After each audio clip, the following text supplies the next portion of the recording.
Hey everyone, I am Ayushi Srivastava, your one and only English educator, welcoming you to the platform of Chanakya Classes. So today we are going to understand a very important topic, that is poetic devices.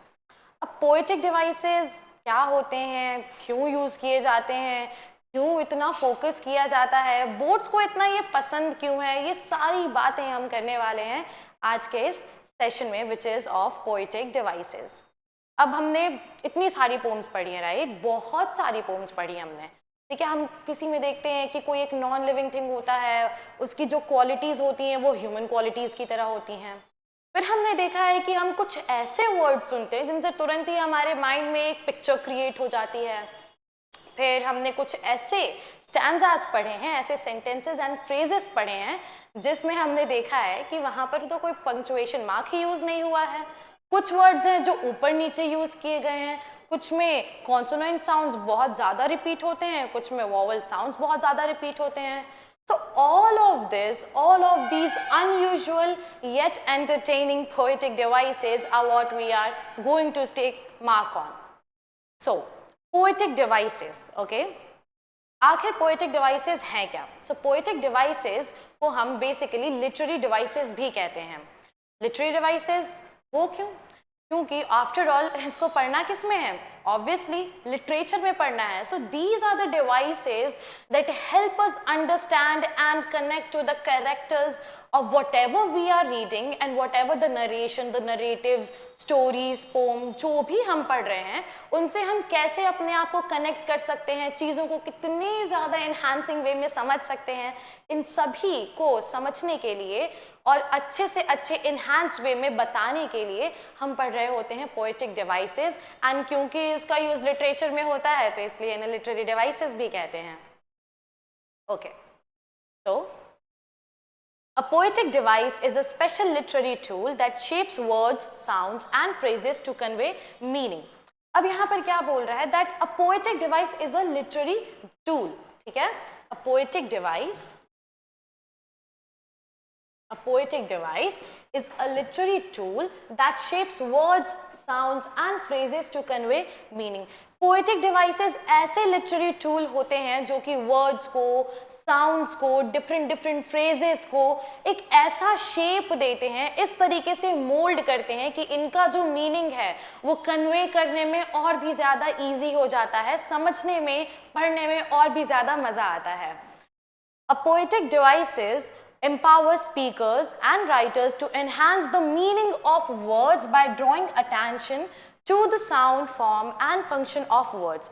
अब poetic devices जो हैं वो आखिर writers, authors use करते हैं, तो उसके पीछे कारण क्या है? तो ये इसलिए यूज किया जाता है ताकि हम मीनिंग को इन्हांस कर सकें.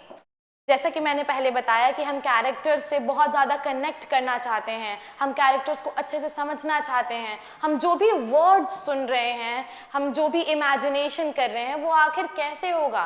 तो वो पोएटिक डिवाइसेस की मदद से होगा. और फिर हम जो भी पढ़ते हैं, जो भी देखते हैं, वो लिखता कौन है, वो हम तक कन्वे कौन कर रहा है? वो राइटर्स कन्वे कर रहे हैं, ऑथर्स कन्वे कर रहे हैं, पोएट्स कन्वे कर रहे हैं. If you find the author using language or narrative structure in an unusual way, okay, then probably a literary device is at work. अब क्या बोल रहा है कि जब भी आप कोई भी पोएम पढ़ रहे हो, कोई भी स्टोरी पढ़ रहे हो और वहाँ पे आप देखते हैं कि जो हमारे ऑथर साहब हैं, हमारे पोएट हैं, उन्होंने क्या किया है? एक ऐसी लैंग्वेज, एक ऐसा नरेटिव स्ट्रक्चर यूज किया है जो कि बहुत ही अनयूजुअल लग रहा है, थोड़ा सा इधर उधर लग रहा है, तब हमें समझ जाना है कि भाई यहाँ पर क्या यूज किया गया है? यहाँ पर यूज किया गया है literary device, that is poetic device. Okay, ठीक है. चलिए, why do writers use poetic devices? अब पोएटिक डिवाइसेस पढ़ने की जरूरत क्या है? ठीक है, चलिए एक छोटी सी बात को समझते हैं. ठीक है, अब बात जरा से ये है कि इतने सारे दोस्त हैं, उनकी दोस्ताइन भी हैं. ठीक है, राइट. अब इतने सारे दोस्त हैं, उनकी दोस्ताइन भी हैं, वो दोस्ताइन को अगर बोलना चाहेंगे कि तुम बहुत खूबसूरत लग रही हो, दैट्स जस्ट अ कॉम्प्लीमेंट, तुम खूबसूरत लग रही हो, यार मज़ा नहीं आएगा ना. लेकिन अगर बोलो उसको कि झील सी गहरी आंखें, ठीक है, क्या बोलेंगे हम? ये झील सी गहरी आंखें हैं तुम्हारी, ठीक है, बाल बिल्कुल सुनहरे हैं तुम्हारे. अगर हम इन सारे वर्ड्स का यूज करेंगे, ब्यूटिफाई करेंगे, तभी तो दोस्त आइन को मजा आएगा, तभी तो जो महबूबा है उसको अच्छा लगेगा। इसीलिए पोएटिक डिवाइसेस का यूज किया जाता है। Okay, apart from joke, but poetic devices का यूज किया जाता है to enhance the meaning, to beautify.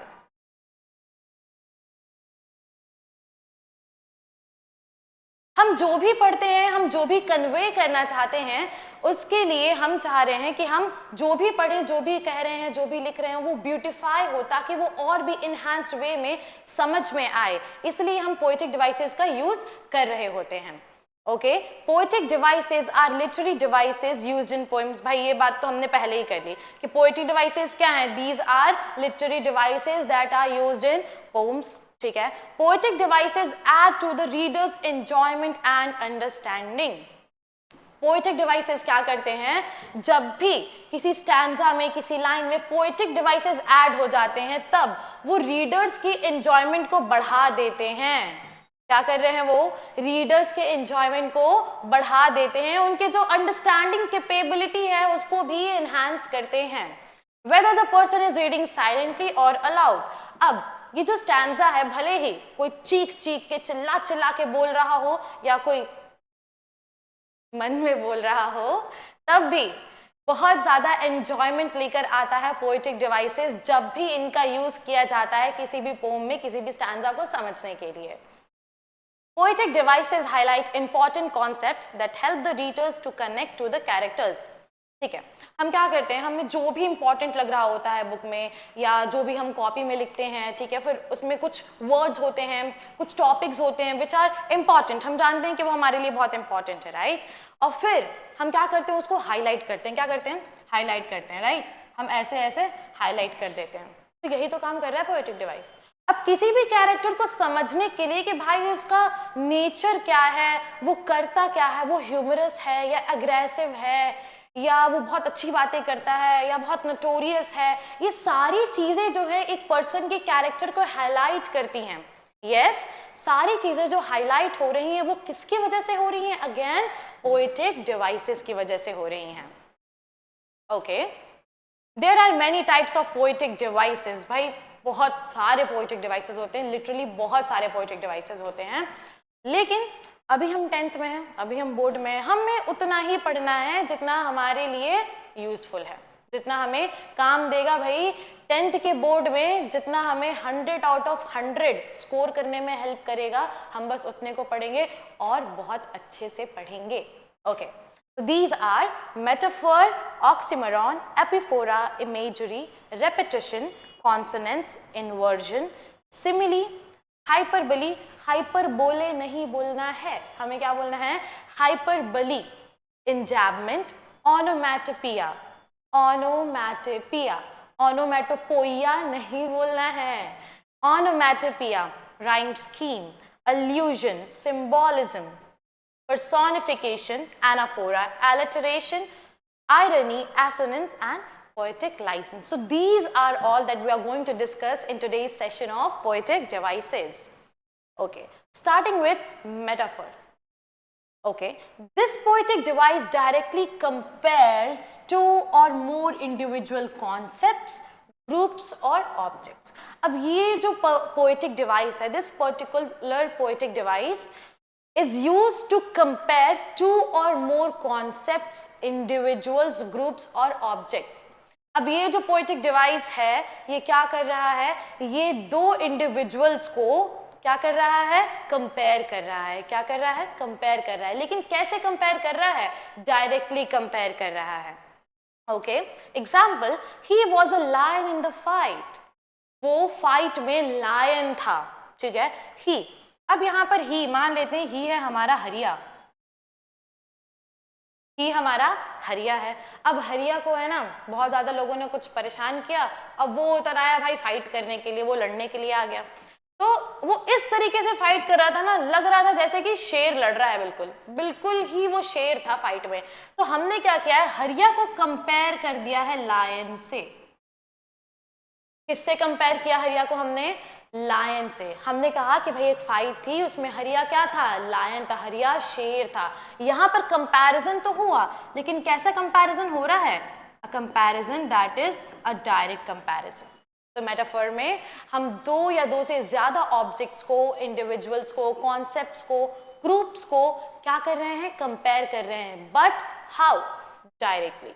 हम डायरेक्टली कंपेयर कर रहे होते हैं मेटाफर में। Okay, Her voice is music to his ears. अब उस लड़की की जो वॉइस है वो उस लड़के के कानों में ईयर्स हैं, ठीक है, क्या है वो, उस लड़के के कानों में ईयर्स हैं, no, her voice is music to his ears. उस लड़की की जो वॉइस है वो उसके कानों के लिए म्यूजिक है, क्या है, म्यूजिक है। By the way, is it possible like if a person is saying something, telling something और वो चीज रिदम की तरह है, वो गाने की तरह है, no it is not possible.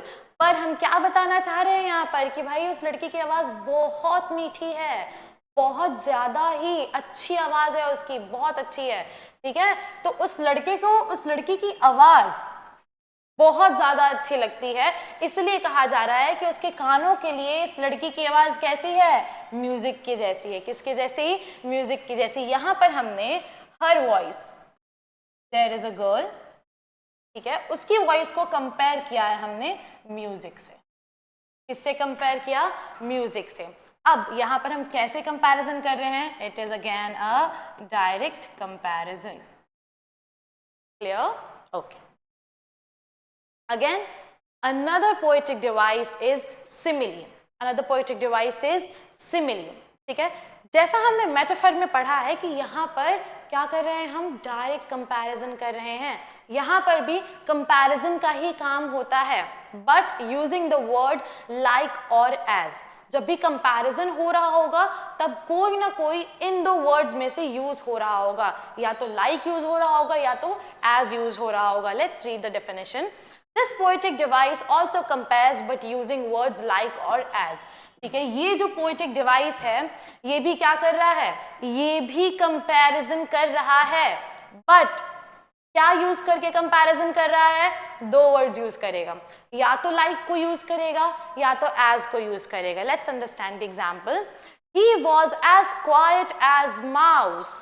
He was as quiet as mouse. वो बिल्कुल चूहे की तरह शांत था, क्वाइट था, ठीक है। तो हमने यहाँ पर ही को क्या कर रहे हैं, हम ही को कंपेयर कर रहे हैं भाई माउस से। किससे कंपेयर कर रहे हैं, माउस से कंपेयर कर रहे हैं, लेकिन हम देख रहे हैं कि यहाँ पर वर्ड यूज किया गया है दैट इज एज। कौन सा वर्ड यूज हुआ है, एज वर्ड यूज हुआ है, ठीक है। So he is being compared to mouse and यहाँ पे वर्ड कौन सा यूज हुआ है, एज, ठीक है। अनदर थिंग टू रिमेंबर और टू गेट अ ग्लिम्प्स कि कैसे पता करेंगे या इसका हिंदी में क्या मीनिंग होगा, तो हमेशा जब भी हम सिमिली को हिंदी में, ठीक है, जैसे एक सेंटेंस दिया हुआ है, इसको हम जब भी हिंदी में ट्रांसलेट कर रहे होंगे तो हमें हमेशा सुनाई देगा की तरह। क्या सुनाई देगा, की तरह, ठीक है। He was as quiet as mouse. वो बिल्कुल चूहे की तरह शांत था। हमें क्या सुनाई देने वाला है, की तरह। Okay, let's see another example. Okay. Life is like a box of chocolate. Life is like a box of chocolate. यहाँ पे हमने लाइफ को किससे कंपेयर कर दिया है, लाइफ को हमने कंपेयर किया है अ बॉक्स ऑफ चॉकलेट से। किससे, अ बॉक्स ऑफ चॉकलेट से, ठीक है। मतलब अगर आप बॉक्स ऑफ चॉकलेट खाते हो तो मतलब अपनी कोई जिंदगी खा ली है, नो, ऐसा नहीं है। ओके, तो लाइफ को हमने कंपेयर किया है चॉकलेट से, एंड यहाँ पे अगेन हम वर्ड कौन सा देख रहे हैं, हम देख रहे हैं वर्ड यहाँ पर लाइक। तो भाई कंपैरिजन तो हुआ है, कंपैरिजन तो हुआ है, किससे, लाइफ का कंपैरिजन कर दिया भाई बॉक्स ऑफ चॉकलेट से, ठीक है। और यहाँ पर हमने वर्ड कौन सा यूज किया है, लाइक यूज किया है। तो इसका हिंदी में ट्रांसलेशन क्या निकल रहा है भाई, चलो देख लेते हैं। Life is like a box of chocolate, जिंदगी जो है वो बॉक्स ऑफ चॉकलेट्स की तरह है। किसकी तरह, की तरह, बॉक्स ऑफ चॉकलेट की तरह लाइफ है, जिंदगी है। तो यहाँ पे भी हमें क्या सुनाई दे रहा है, हमें फिर से यहाँ पर की तरह सुनाई दे रहा है। Okay, her eyes sparkled like diamond, उसकी जो आंखें हैं वो बिल्कुल कैसी चमक रही हैं, डायमंड की तरह चमक रही हैं, ठीक है। तो यहाँ पर इसको हमने किससे कंपेयर कर दिया, डायमंड से, ठीक है। लेकिन यहाँ पे वर्ड कौन सा यूज किया है हमने, लाइक, ठीक है। हिंदी में जैसे ही मैंने कहा कि उसकी आंखें बिल्कुल डायमंड की तरह चमक रही थी, ठीक है, तो यहाँ पर ये क्या हो गया, की तरह। यहाँ पे भी हमें क्या सुनाई दे रहा है, की तरह। I hope this is clear. Simile जो है, क्या कर रहे हैं हम सिमिली में, हम सिमिली में कंपैरिजन कर रहे हैं, लेकिन कौन से वर्ड को यूज करके कंपैरिजन कर रहे हैं, लाइक और एज को यूज करके हम कंपैरिजन करते हैं। ओके लेट्स सी, ठीक है। अब कंफ्यूजन हो सकता है कभी भी कि मेटाफर भी कंपैरिजन, सिमिली भी कंपैरिजन, फिर डिफरेंस क्या है, चलो डिफरेंस समझते हैं, ठीक है। इधर लिख देती हूँ भाई मैं मेटाफर, कोई मेटाफोर मत बोलना, it is metaphor, okay, metaphor. और दूसरी जगह हम ले लेते हैं भाई हमारा सिमिली, ठीक है। कंपैरिजन इसमें भी हो रहा है, कंपैरिजन इसमें भी हो रहा है, इसमें हो रहा है हमारा डायरेक्ट कंपैरिजन। कैसा कंपैरिजन हो रहा है, डायरेक्ट कंपैरिजन। यहां पे कंपैरिजन हो रहा है, comparison using words, कौन से वर्ड्स हैं, like और as। कंपैरिजन दोनों में हुआ है, ठीक है, कंपैरिजन दोनों में हुआ है, लेकिन यहाँ पे डायरेक्ट कंपैरिजन है, यहाँ पे comparison using the words like और as है। एग्जाम्पल देख लेते हैं, एग्जाम्पल समझते हैं कि he was a lion in the fight, ठीक है। इसमें एग्जाम्पल देख लेते हैं कि he fought like a lion in the fight, okay, समझते हैं। He was a lion in the fight, वो लायन था फाइट में, फाइट हुई थी और वो शेर था। यहाँ पे हमने क्या किया है, ही का जो कंपैरिजन है वो डायरेक्ट किससे किया है, लायन से किया है, डायरेक्ट। हम ये नहीं कह रहे कि वो शेर की तरह था, हमने ये नहीं कहा, हमने कहा है कि भाई वो शेर था, ठीक है। इसका मतलब ये नहीं है कि चार पैर पे है ना ऐसे नीचे होकर लड़ रहा था, इसका मतलब ये नहीं है, ठीक है। हम बस बता रहे कि भाई बिल्कुल शेर था, वो शेर ब्रेव था एकदम, ठीक है। अब इसमें देख लेते हैं, he fought like a lion in the fight, वो कैसे फाइट कर रहा है, बिल्कुल लायन की तरह फाइट कर रहा है, किसकी तरह, लायन की तरह। यहां पर क्या आ गया, की तरह, ठीक है। और यहाँ पे भाई वर्ड तो यूज किया ही है like. I hope this is clear. So metaphor में हमेशा, मेटाफर में क्या होगा, हमेशा हम डायरेक्टली कंपैरिजन कर रहे होंगे, और सिमिली में क्या होगा, हम कंपैरिजन तो करेंगे लेकिन वर्ड्स क्या होंगे उसमें, लाइक और as. Clear, okay. Now personification, what it is, personification.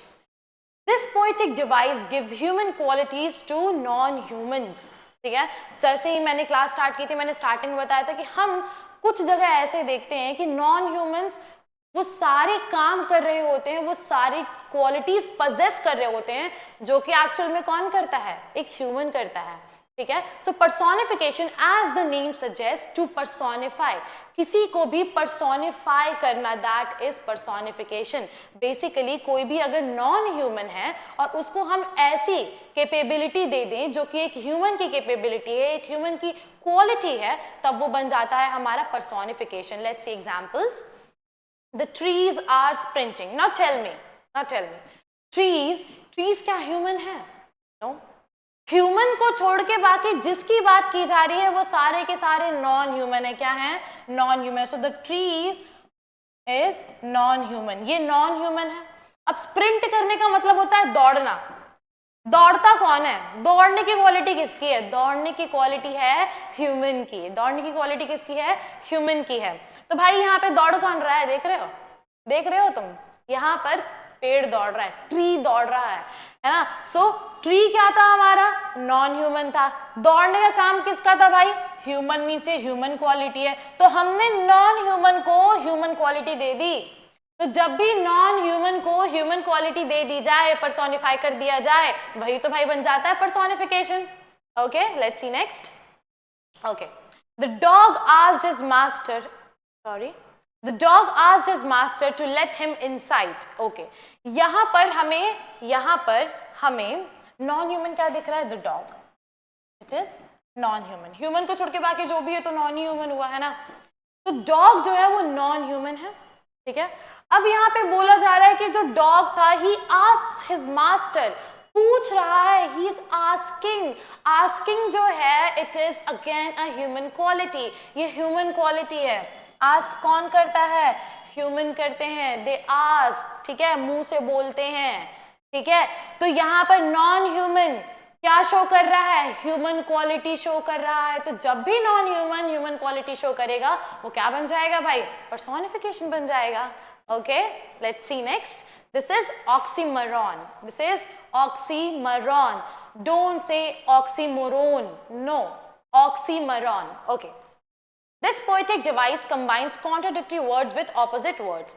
अब क्या होता है कि ये जो पोएटिक डिवाइस है, ये जितने भी ऑपोजिट वर्ड्स होते हैं ना उनको साथ में लेकर आ जाता है, ठीक है। वो कहता है कि भाई लड़ाई लड़ाई माफ करो, आगे नहीं बोलूंगी लड़ाई लड़ाई माफ करो भाई, ठीक है। तो जो ऑपोजिट्स होते हैं वो क्या करेंगे? वो एक साथ आना चाहेंगे क्या? वो नहीं आना चाहेंगे, ठीक है। तो ऑपोजिट वर्ड्स को वो साथ में लेकर आ जाता है और उससे एक नया मीनिंग बन जाता है, ठीक है। ऑपोजिट वर्ड्स अलग होते हैं, उनको साथ में लेकर आता है और उससे एक नया मीनिंग बन जाता है। और जब भी हम ऐसे वर्ड्स देखते हैं वही हमारा क्या हो जाता है? ऑक्सीमोरॉन हो जाता है। फॉर एग्जाम्पल, ओल्ड न्यूज, ठीक है। News is always latest. News क्या है? इट इज न्यू, लेटेस्ट, ठीक है। और ओल्ड, ओल्ड मतलब तो सभी जानते हैं पुराना, ठीक है। तो जो ये न्यूज है ये है न्यू, ओल्ड है पुराना भाई, ओल्ड, तो न्यू एंड ओल्ड, ठीक है। नया पुराना दोनों अलग अलग वर्ड है, दोनों ही ऑपोजिट वर्ड्स हैं। अब ये दोनों ऑपोजिट वर्ड्स साथ में आ गए, ओल्ड न्यूज मतलब पुरानी खबर, एक नया मीनिंग बन गया। तो यही तो है ऑक्सीमोरॉन। दो ऑपोजिट वर्ड्स अलग अलग होंगे, दोनों को साथ में लेकर आएंगे, भाई एक नया मीनिंग बन जाएगा, वही हमारा क्या है? ऑक्सीमोरॉन है। Okay, awfully good, awfully good, awful means something which you don't like, जो गंदा सा हो, बुरा सा हो, and good means अच्छा। तो एक तरफ बात हो रही है बुरे की, एक तरफ बात हो रही है अच्छे की, तो बुरा और अच्छा दोनों ऑपोजिट वर्ड्स, दोनों को साथ में लेकर आ गए, एक नया मीनिंग जनरेट हो गया, that is awfully good। For example, when I say that practicing maths was awfully good for me, maths practice जब मैं कर रही थी, ठीक है, प्रैक्टिसिंग मैथ्स, जब मैं प्रैक्टिस कर रही थी मैथ्स को, तो वो मुझे बहुत ऑफुल लग रहा था, मतलब मुझे तो बिल्कुल मज़ा नहीं आ रहा था मैथ्स को प्रैक्टिस करने में, ठीक है। लेकिन क्योंकि मैंने प्रैक्टिस की है, तो मेरे टेस्ट में मार्क्स अच्छे आए हैं, ठीक है, टेस्ट में मेरे मार्क्स अच्छे आए हैं, ठीक है। तो यहाँ पे क्या हो रहा है भाई? एक बार मुझे ऑफुल लग रहा था, एक बार मुझे अच्छा लग रहा था, हमने दोनों को साथ में लेकर आ गए कि भाई ड्यूरिंग द जर्नी बेकार तो लगा मुझको, लेकिन फिर उसके जो रिजल्ट थे वो बहुत अच्छे थे, ठीक है। प्रैक्टिस किया मैंने मैथ्स, मेरे मार्क्स अच्छे आए, और क्या चाहिए? Okay, then it's quiet rage. Quiet rage ये आपके ही पोम से लिया गया है, आपकी ही बुक की पोम से लिया गया है। क्वाइट रेज, रेज का मतलब होता है एंगर, रेज इज एंगर, ठीक है। तो रेज हो गया एंगर। अब एंगर में क्या होगा? इंसान तोड़ फोड़ मचाएगा, इधर भागेगा उधर भागेगा, ये बोलेगा वो बोलेगा, ठीक है, चिल्लाएगा। और दूसरी तरफ एक वर्ड दिया है क्वाइट, क्वाइट इज शांत रहना, ठीक है। तो एक तरफ हो गया बिल्कुल चिल्ला चिल्लाहट, एक जगह हो गई शांति, तो दोनों को हम साथ में लेकर आ गए,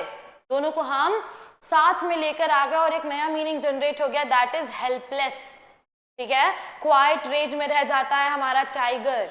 ओके, तो यहाँ पर दो अलग वर्ड्स थे, बिल्कुल टोटली डिफरेंट, एक था रेज, एक था क्वाइट, दोनों को साथ में लेकर आ गए, एक नया मीनिंग जनरेट हो गया, और यही हमारा क्या बन गया? Oxymoron. Okay, next one is hyperbole. ठीक है। This poetic device shows extreme exaggeration. क्या शो कर रहा है? Extreme exaggeration. Now what is extreme exaggeration? किसी भी बात को बहुत ज्यादा बढ़ा चढ़ाकर बोलना। नमक, मिर्ची, धनिया पाउडर, पाउडर नहीं सॉरी, नहीं धनिया का पाउडर होता है ना, हाँ होता है, ठीक है। तो ये सारे मसाले वसाले लगाकर जो बात करते हैं उसी को क्या बोलते हैं? एक्सट्रीम एग्जैजरेशन बोलते हैं। तो हाइपरबली क्या है? हाइपर से समझ रहे हो ना, एकदम बढ़ा चढ़ा के, तो हाइपरबली, ठीक है, मतलब किसी भी बात को इतना ज्यादा बढ़ा चढ़ाकर बताना कि आपकी जो सिचुएशन है वो बहुत ही ज्यादा टेंस लगे, ठीक है, बहुत ही ज्यादा इंटेंस सिचुएशन आप शो कर रहे हो। जैसे एग्जांपल है यहाँ पे कि I am hungry, I could eat a horse.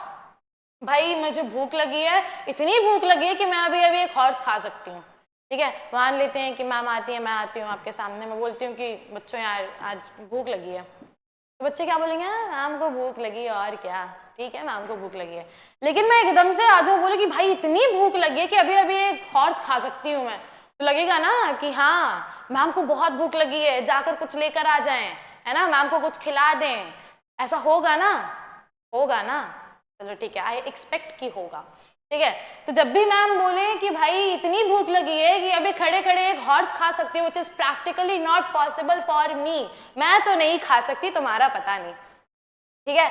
तो this is very much hyper, ये बहुत ही ज्यादा एक्सट्रीम एग्जैजरेशन हो चुका है। अब बहुत ज्यादा एक्सट्रीम एग्जैजरेशन हो गया है तो लग रहा है ना कि हाँ the situation is very dense, the situation is very intense, है ना। सो this is what, this is hyperbole, okay.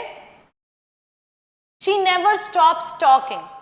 She never stops talking. ठीक है, वो कभी भी बोलना बंद नहीं करती है। अरे माना कि तुम्हारी वाली बकबक करती है, जरूरी थोड़ी है कि हमेशा ही करती होगी, हाँ नहीं करेगी भाई, नहीं करेगी। तुम सुनोगे ना तो वो कभी भी बकबक नहीं करेगी, तुम बस सुनो, तुम्हें आजमा कर देखो, कभी बकबक नहीं करेगी, ठीक है। तो she never stops talking, भाई यहाँ पे बोला जा रहा है नेवर, मतलब वो खाती होगी तो भी बोलती होगी, पीती होगी तो भी बोलती होगी। पीती, अरे क्या बच्चे हो तुम लोग, पीती मतलब पानी पीती होगी भाई, पानी पीती होगी तो भी वो बोलती होगी, भाई सो रही रहती होगी तो भी बोलती होगी। नेवर का मतलब कभी नहीं, वो कभी भी बंद नहीं करती है बोलना। इसका मतलब ये नहीं है कि वो कभी भी बंद नहीं कर रही है, वो सोते वक्त तो शांत रहेगी, खाते वक्त तो बोले, खाते वक्त तो नहीं ही बोलेगी, ठीक है। तो यहाँ पर बताना चाह रहे हैं कि वो बहुत ज्यादा बात करती है। अगर मैं सिंपल से ऐसा बोल दूं ना कि यार बहुत बात करती है वो, ठीक है, तो क्या लगेगा कि हाँ भाई बात करती है, ठीक है सही है बात करती है। लेकिन अगर मैं बोलूँ कि भाई वो कभी भी बोलना बंद ही नहीं करती है, तब लगेगा कि अरे यार सच में ज्यादा बात करती होगी, बहुत ही ज्यादा बात करती होगी। सो this is what, again it is extreme exaggeration, hyperbole, ठीक है, एक्सट्रीमली हम एग्जैजरेट करके बता रहे हैं। I have been waiting for you forever. उफ, बेचारा लड़का।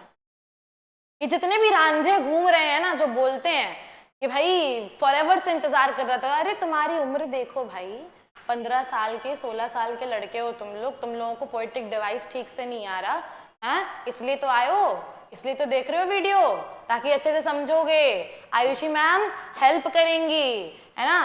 तो देखो झांसे में मत पड़ना लड़कियों, लड़कों का काम है कहना, ठीक है। तो वो कहेंगे भाई कि फॉरएवर से इंतजार कर रहे हैं, लेकिन फॉरएवर मींस क्या हो गया भाई, 100 साल भी नहीं हुए फॉरएवर, तो फॉरएवर हो गया कि भाई जब से दुनिया स्टैब्लिश हुई है, भाई दुनिया के खत्म होने तक वो तुम्हारा इंतजार कर रहा था। अरे बुद्धू बना रहे हो, ठीक है। तो क्या है यहाँ पे, फॉरएवर से कोई इंतजार कर पाएगा क्या? नहीं कर पाएगा। लेकिन वो ये बताना चाह रहा है कि भाई बहुत टाइम से इंतजार कर रहा था, वो सिचुएशन को क्या कर रहा है, बहुत ही ज्यादा एक्सट्रीम बता रहा है कि बहुत एक्सट्रीम सिचुएशन है, बहुत ही इंटेंस सिचुएशन है, ठीक है। घर से जूते खाकर आया हूँ, लड़ भिड़कर आया हूँ, ठीक है, खाना नहीं खाया है, और तुम क्या कर रही हो, तुम लिपस्टिक लगाने में इतना टाइम लगा रही हो, ऐसा चलेगा क्या? तुम्हारे लिए फॉरएवर से इंतजार कर रहा था, तो फॉरएवर से इंतजार नहीं कर रहा था, वो बेचारा बस सिचुएशन बताना चाह रहा है कि सिचुएशन जो है बहुत ही ज्यादा इंटेंस है, ठीक है। तो लिपस्टिक लगा के जल्दी से आ जाओ, चलो। अब बात करते हैं भाई एनाफोरा, क्या है ये एनाफोरा। अब anaphora, repetition of words at the beginning of successive phrases और क्लॉजेस और सेंटेंसेस, ठीक है। एनाफोरा क्या है, एनाफोरा होता है रिपीटिशन, क्या है एनाफोरा? It is repetition. किस चीज का रिपीटेशन हो रहा है भाई? रिपीटेशन हो रहा है आपकी सक्सेसिव फ्रेजेस का, क्लॉजेस का, या सेंटेंसेस का, या वर्ड्स का। ठीक है, जब भी हम कोई स्टैंजा पढ़ रहे हैं किसी भी पोम में, तो हम क्या देख रहे हैं कि जो स्टार्टिंग के जो वर्ड्स हैं वो क्या हो रहे हैं? वो रिपीट हो रहे हैं। ठीक है, अब रिपीटेशन कैसे समझेंगे? देखिए यहाँ पर एग्जाम्पल में समझते हैं। Fool me once, shame on you, fool me twice, shame on me. अब ये दो सेंटेंसेस हैं भाई, एक स्टैंजा हमें दे दिया है, दो सेंटेंसेस है। अब दोनों जो सेंटेंसेस है ना वो स्टार्ट किससे हो रहे हैं? किससे स्टार्ट हो रहे हैं? फूल मी वंस, फूल मी ट्वाइस, दो वर्ड से। ठीक है, फूल मी, दो सेंटेंसेस दिए हमें। अब दोनों के जो दोनों सेंटेंसेस हैं वो एक ही वर्ड से स्टार्ट हो रहे हैं। एक मिनट, ये क्या हो गया भाई? आता एक मिनट, बहुत आगे बढ़ गया। चलो यहां पर देखते हैं। ठीक है, तो यहां पर क्या हो रहा है कि दो सेंटेंसेस हैं और दोनों के दोनों ही सेंटेंसेस जो हैं वो क्या हो रहे हैं? एक ही वर्ड से, एक ही फ्रेज से स्टार्ट हो रहे हैं। And this is what? This is anaphora. Secondly, don't bite your nails Amanda, don't hunch your shoulders Amanda. अब यहां पर भी एक स्टैंजा हमें दे दिया, दो लाइंस हमें दे दी। अब ये दोनों की दोनों जो लाइंस हैं वो किससे स्टार्ट हो रही हैं? Don't bite, don't hunch. ठीक है, ये दोनों के दोनों डोंट से स्टार्ट हो रहे हैं। किससे स्टार्ट हो रहे हैं? Don't say. तो यही क्या है? एनाफोरा है कि जब भी आप कोई स्टैंजा देखो, ठीक है, जब भी आप कोई स्टैंजा देखो, कोई फर्क नहीं पड़ता कितने सेंटेंसेस हैं, हाँ लेकिन दो से ज्यादा होने चाहिए। ठीक है, कोई भी स्टैंजा देखो, दो या दो से ज्यादा बार उसमें कोई भी सेंटेंस है वो एक ही वर्ड से स्टार्ट हो रहा है, वही हमारा क्या है? वही हमारा एनाफोरा है। Okay, another one is epiphora. Repetition of words or phrases at the end of a sentence or a clause। ठीक है, अब यहां पर क्या हो रहा है? एनाफोरा क्या था? एनाफोरा था हमारा बड़ा भैया, एपीफोरा क्या है? हमारा छोटा भैया। एपीफोरा जो है वो कहता है कि एनाफोरा से कि भैया आप क्या करो, आप शुरू में रिपीट हो जाओ, मैं एंड में रिपीट हो जाऊंगा। तो उसी का एग्जांपल है यहाँ पे, don't bite your nails Amanda, don't hunch your shoulders Amanda. ठीक है, अब यहाँ पे एक स्टेंजा दिया हुआ है आपको। ठीक है, यहाँ पर दो लाइंस दी हुई हैं आपको और आप देख रहे हैं कि जो आखिर के वर्ड्स हैं, जो एंड के वर्ड्स है वो क्या हो रहे हैं? यहाँ पर रिपीट हो रहे हैं। So this is what? Epiphora. Anaphora में it will always be in the starting में वर्ड्स रिपीट होंगे दो या दो से ज्यादा बार। एपीफोरा में it is always the repetition of words at the end, हमेशा एंड में रिपीट हो रहे होंगे एपीफोरा में words. Clear? Okay, all right. Another one is see no evil, hear no evil, speak no evil. ठीक है, यहां पर हम क्या देख रहे हैं? यहां पर भी हमें दिख रहा है कि ये तीन लाइन दी हुई है हमें। सी नो एविल, यहां पर लास्ट वर्ड क्या आ रहा है? ठीक है, no evil. Hear no evil, last words क्या आ रहा है? No evil. Speak no evil, last word क्या आ रहे हैं? No evil. इन तीनों में हमारे जो लास्ट वर्ड हैं वो क्या है? नो एविल है। क्या है लास्ट वर्ड? नो एविल है। तो यही हमारा क्या है? एपीफोरा है। Clear? Okay, all right. Let me grab some water.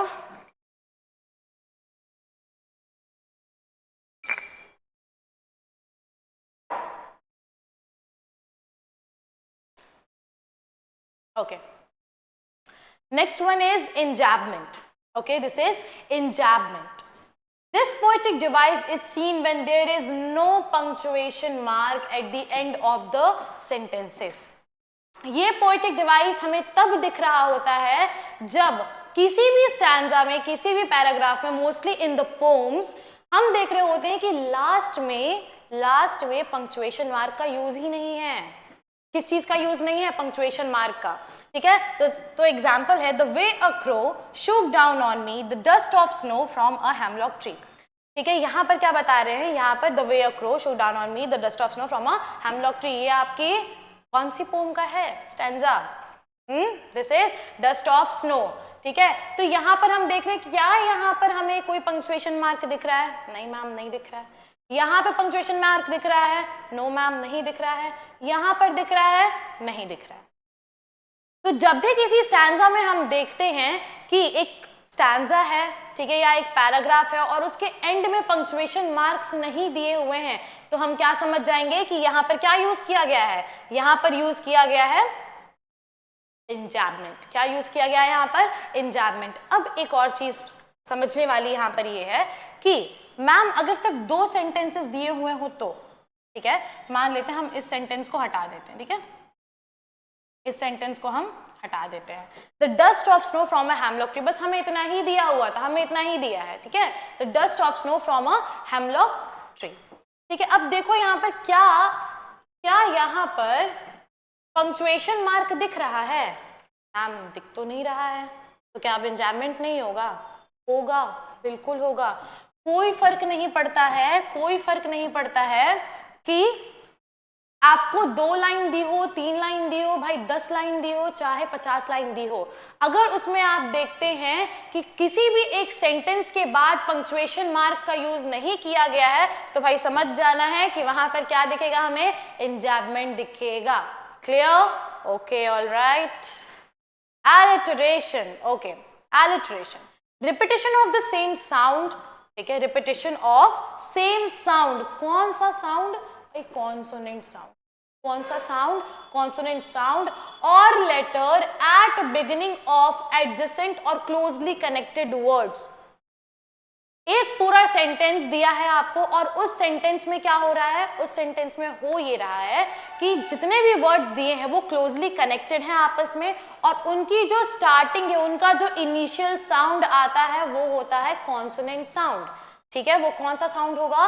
Consonant sound होगा। उन सारे वर्ड्स की जो स्टार्टिंग होगी, नॉट सारे बट 2 या 2 से ज्यादा बार, अगर आप देखते हैं कि कोई भी वर्ड दिया हुआ है 2 से ज्यादा बार, उसमें क्या हो रहा है? कॉन्सोनेंट साउंड रिपीट हो रहे हैं, तब आप उनको क्या कह देंगे? एलिटरेशन। अभी तो इतनी बात बताई कि कॉन्सोनेंट साउंड रिपीट हो रहे हैं। कब रिपीट हो रहे हैं? कहाँ रिपीट हो रहे हैं? मैम इनिशियल कॉन्सोनेंट साउंड की बात की जा रही है बच्चों, इनिशियल कॉन्सोनेंट साउंड की बात की जा रही है। मतलब ये पूरा सेंटेंस दिया हुआ है आपको जो कॉन्सोनेंट साउंड मिलना है वो इनिशियल में मिलना चाहिए, बिगिनिंग में, मतलब स्टार्टिंग के लेटर्स में मिलना चाहिए। Let's understand with example.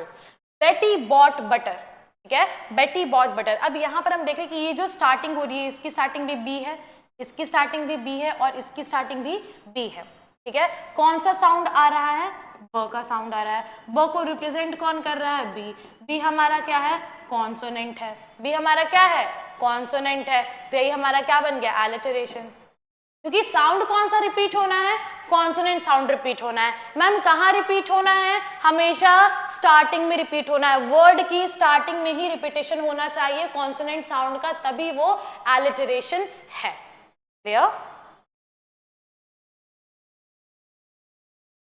Has given my heart, okay, has given my heart। अब देखिए यहाँ पे has given my heart, इन दोनों वर्ड्स का जो साउंड सुनाई दे रहा है वो है ह। ह को रिप्रेजेंट कर रहा है भाई एच। एच हमारा क्या है भाई? कॉन्सोनेंट। बस यही तो बात है। 2 या 2 से ज्यादा बार किसी भी सेंटेंस में वर्ड की स्टार्टिंग में कॉन्सोनेंट साउंड अगर रिपीट होता है, वही हमारा क्या है? एलिटरेशन है। Clear? Okay. The song of sweet birds, the song of sweet birds. जब मैं बोल रही हूँ सॉन्ग, स्वीट, दोनों ही किससे स्टार्ट हो रहे हैं? स से। स को यहाँ पर रिप्रेजेंट कर रहा है एस। एस क्या है भाई? हमारा कॉन्सोनेंट है। क्या है? कॉन्सोनेंट है। सो अगेन एक सेंटेंस था हमारे पास, उस सेंटेंस में हमने क्या देखा कि 2 वर्ड्स हैं और दोनों के दोनों जो वर्ड्स हैं वो किससे स्टार्ट हो रहे हैं? एक कॉन्सोनेंट लेटर से, कॉन्सोनेंट साउंड से स्टार्ट हो रहे हैं, and this is what? This is alliteration.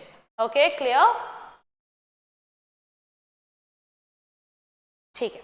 Alliteration जो होता है ना, उसे हम मोस्टली टंग ट्विस्टर्स में भी देखते हैं, ठीक है। किसमें देखते हैं? टंग ट्विस्टर्स में। Now this is one of my favourite tongue twister which is Betty bought a butter but the butter was bitter, so Betty bought another butter to make the bitter butter better.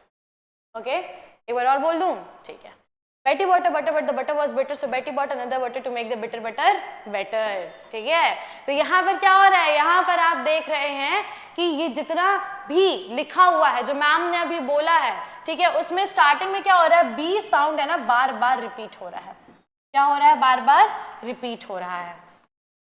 ठीक है। This is what? This is tongue twister. यही तो tongue twister होता है। ठीक है। उसके बाद आ जाता है, ओके, उसके बाद है she sell sea shells on a sea shore, she sell sea shell on a sea shore, ठीक है। कई बार क्या होता है ना, लोग लड़खड़ा जाते हैं बोलने में, ठीक है, श को श बोल देते हैं, तो it is actual pronounced as she sell sea shell on a sea shore, ठीक है। यहाँ पे भी क्या हो रहा है, ठीक है, यहाँ पर देखिए श श श, ठीक है, एस एच, ये कॉन्सोनेंट लेटर्स जो हैं कहाँ पर रिपीट हो रहे हैं, स्टार्टिंग में रिपीट हो रहे हैं। और दूसरा भी हमें यहाँ पर दिखता है, this is S, sells sea sea, okay. सो यहाँ पर हमें क्या समझ में आया है कि जो एलिटरेशन होता है वो होते हैं रिपीटिशन ऑफ कॉन्सोनेंट साउंड और letters, but in the starting of the words 2 or more than 2 times. Clear? Okay. Consonants. Again, consonants क्या है? Yeah. Repetition of consonant sounds in the middle or end. अभी हमने alliteration पढ़ा था. Alliteration में क्या पढ़ा था कि जो भी इस consonant sounds होंगे वो कब आ रहे होंगे? Initial में. कब? Initial में. Initial that is beginning, beginning में वो साउंड हमें सुनाई देंगे। लेकिन कॉन्सोनेंट्स में क्या होता है, यहाँ पर भी कॉन्सोनेंट साउंड्स हमें सुनाई देंगे, लेकिन कब सुनाई दे रहे होंगे, मिडिल में और एंड में।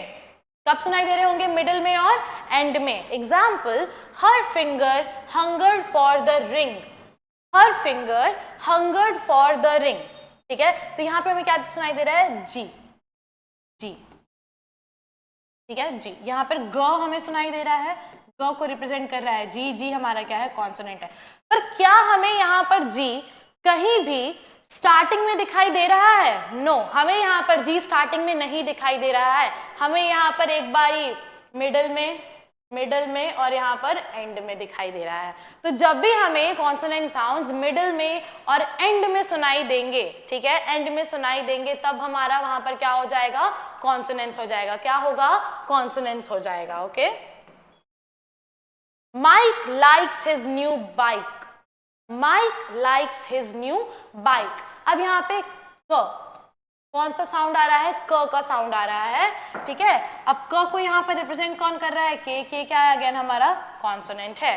तो क्या हो गया, कॉन्सोनेंट साउंड का रिपीटेशन तो हुआ, कहाँ पर हुआ, मिडिल में। तो कॉन्सोनेंट साउंड का रिपीटेशन जब भी मिडिल में हो, एंड में हो, तब वो बन जाता है कॉन्सोनेंट्स। और कॉन्सोनेंट साउंड का रिपीटेशन जब भी इनिशियल में हो, बिगिनिंग में हो, स्टार्टिंग में हो, वो बन जाता है हमारा alliteration. I hope this is clear, okay. Another, toss the glass boss, toss the glass boss. अब यहाँ पर स जो साउंड है वो बार बार रिपीट हो रहा है, स को यहाँ पर रिप्रेजेंट कर रहा है एस हमारा क्या है, यहाँ पर कॉन्सोनेंट है, क्या है हमारा, कॉन्सोनेंट है, ठीक है। लेकिन क्या इसमें कभी भी जो स साउंड है, जो एस का साउंड आ रहा है, वो इनिशियल में है?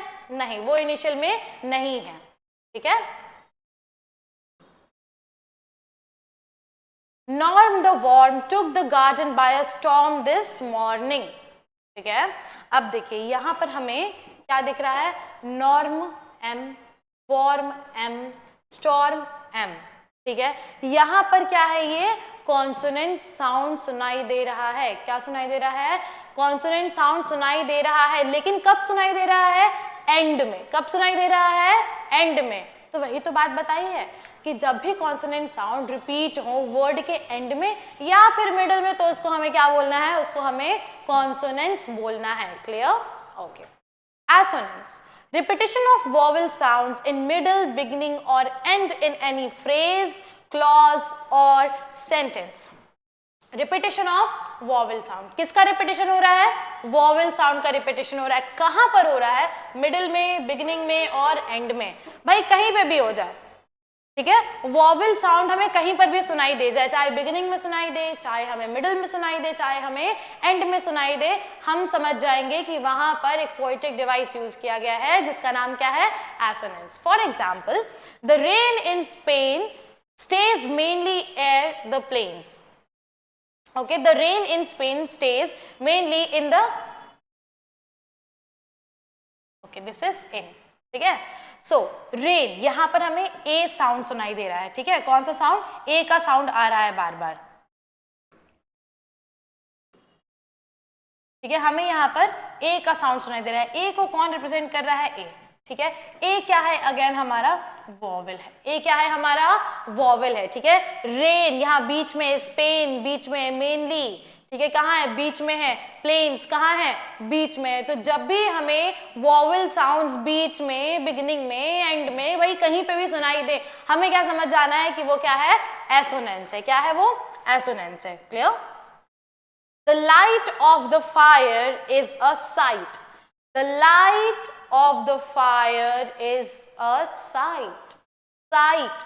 I. ठीक है, यहाँ पर I sound bar bar repeat हो रहा है। I क्या है? वॉवेल ही तो है। I क्या है हमारा? वॉवेल तो है। यहाँ पर लाइट, यहाँ पर I कहाँ आया है? अगेन मिडिल में है। यहाँ पर मिडिल में है। यहाँ पर मिडिल में है। ठीक है, तो हमने क्या देखा कि यहाँ पर भी मिडिल, यहाँ पे भी मिडिल, यहाँ पे मिडिल, और कौन सा वर्ड, कौन सा साउंड रिपीट हो रहा है? वॉवेल। ठीक है, सो this is what? Assonance. This is what? Assonance. Go slow over the road. Go slow over the road. ठीक है, बार बार हमें ओ साउंड सुनाई दे रहा है। ओ हमारा क्या है? ओ हमारा वॉवेल है। ओ हमारा क्या है? वॉवेल है। ठीक है, यहाँ पर ओ हमें एंड में दिखता है, यहाँ पर हमें मिडिल में दिखता है, यहाँ पर हमें बिगिनिंग में दिखता है, यहाँ पर अगेन हमें मिडिल में दिखता है। ठीक है, तो क्या समझ में आया कि साउंड जो है, कौन सा साउंड? Vowel sound. कहाँ पे सुनाई दे भाई? भले एंड में सुनाई दे, मिडिल में सुनाई दे, या फिर बिगिनिंग में सुनाई दे, हमें समझ जाना है कि वो क्या है? एसोनेंस है। क्या है वो? एसोनेंस है। Okay, imagery. ठीक है, इमेजरी।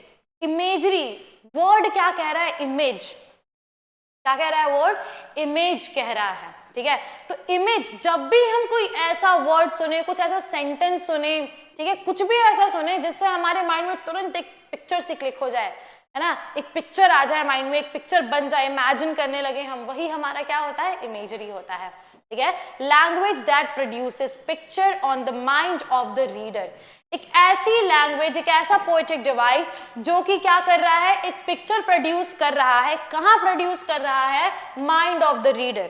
ठीक है, जब भी कोई भी रीडर किसी चीज को पढ़ रहा है, रीड कर रहा है या सुनता है, तब उसके माइंड में एक पिक्चर क्रिएट हो जाती है। वही क्या है? वही हमारा इमेजरी है। For example, the grass was green. The grass was green. अब तुरंत हमें क्या समझ में आता है कि हाँ, जो घास है, जो ग्रास है, वो कौन सा कलर की है? ग्रीन कलर की है। सो इट क्रिएट्स और produces a picture in the mind of the reader. जब भी आप पढ़ोगे, जब भी आप सुनोगे, तो आपके माइंड में एक तुरंत पिक्चर क्रिएट हो जाएगी। जैसे अगर मैं बोलती हूँ कि शाहरुख खान, ठीक है, तो शाहरुख खान का एक छोटा सा ग्लिम्स आ जाता है हमारी आंखों के सामने। ठीक है, अब जब भी मैं बोलती हूँ मेलोनी, क्या बोल रही हूँ? मेलोनी तो क्या हो रहा है? उसका भी एक पिक्चर आ जा रहा है। ठीक है, उसका पिक्चर आए चाहे नहीं आए, नरेंद्र मोदी का पिक्चर जरूर आ जा रहा है। यस और नो? ठीक है, तो क्या हो रहा है? यही चीजें बतानी है कि इमेजरी जो है वो क्या करेगा, जब भी हम कोई भी लैंग्वेज सुनते हैं, कोई भी चीज पढ़ते हैं, तो हमारे माइंड में एक पिक्चर क्रिएट हो जाता है, और वही क्या है? वही हमारी इमेजरी है। Okay, white clouds. White clouds कैसे? बादल, सफेद बादल। आपको यहाँ पर दिख भी रहे होंगे सफेद बादल। He felt like the flowers were waving hello. उसे ऐसा लगा कि फ्लावर्स जो हैं वो हेलो कह रहे हैं, वेव कर रहे हैं। तो ये भी क्या कर रहा है? ये भी एक पिक्चर क्रिएट कर रहा है माइंड में। किसके माइंड में? रीडर्स के माइंड में, लिसनर्स के माइंड में। So this is what? This is imagery. Whenever you listen a language or you read a language, such a language that creates a picture or produces a picture in the mind, that is imagery. I hope